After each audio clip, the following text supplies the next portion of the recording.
would be to turn on the CD player and listen to the sound of her voice. He had almost called, but then he hadn't. They had exchanged too many harsh words. He could see the fall of her long blonde hair in a clear picture in his mind, the passion and the tears and the endless blue of her eyes. Calling wouldn't do it, not after the way he had shrugged when she had warned that she needed to leave.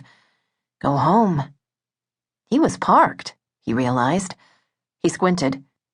He thought he was somewhere near Little Italy, and thanked God that he somewhat knew Boston, since he had played it, though he knew almost nothing of the surrounding area. He had flown in and out before. There was a neon light blinking almost in front of him.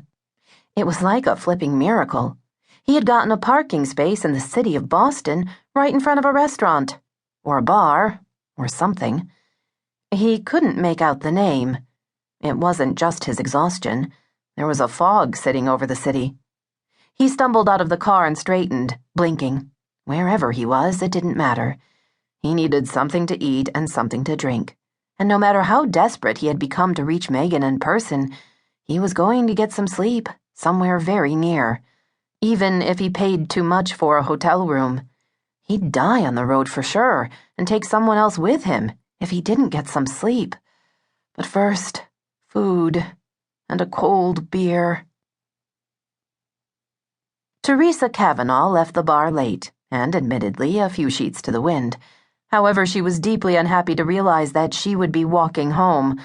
George Roscoe was supposed to have given her a ride home, but that was before George hooked up with the pretty blonde bartender.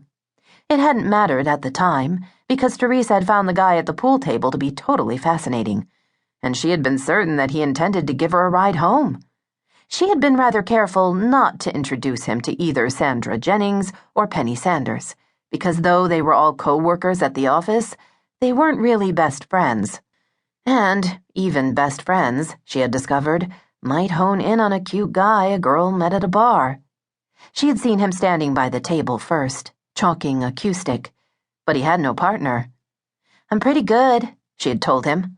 "Want to take me on?" "What are the stakes?" "We'll gamble a 20. "I had been hoping for something a little more worth gambling on," he'd said, laughter in his eyes. "Let's see how we play first," she had challenged, and he had agreed. She'd taken the first game. He'd paid up immediately. They had laughed, they had talked. Maybe she had talked more than she should have, because after she returned from the ladies' room, he was gone, and so was George. And at closing time, she had realized she was alone. So, feeling somewhat irritated, she left alone. Naturally, she looked for a cab, usually available in abundance.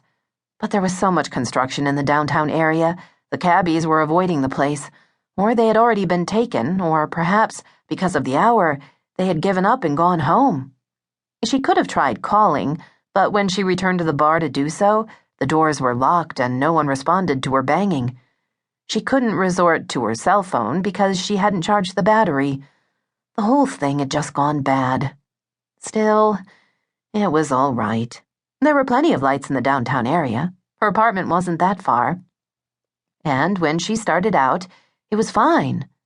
But then came the fog. She thought she was imagining it at first. Even in Boston, it was rare for a fog to just begin on the ground and swirl to something as thick as pea soup in a matter of minutes. But that was what it did. She could see clearly when she left the bar, but she hadn't gone 2 blocks before it began to churn in puffy blue-gray swirls around her feet. She began to whistle, wondering why fog should make her so nervous. But it did. She could hear the click of her 3-inch heels on the pavement, and that made her wish she were wearing tennis shoes. But she was still dressed as she had been at work, smart business suit with a great A-line shirt, and the tank that she liked so very much. Naturally, she had known they were going to dinner and onward to party that night. Friday night. The workforce lived for Friday nights, or so it seemed in Boston. At least it did at her company. They were a brokerage firm, still a Monday through Friday, 9 to 5 kind of company. She was young, ambitious, good at her job, and still, well, young. And she liked to party. And since she and Beau had broken up several months ago,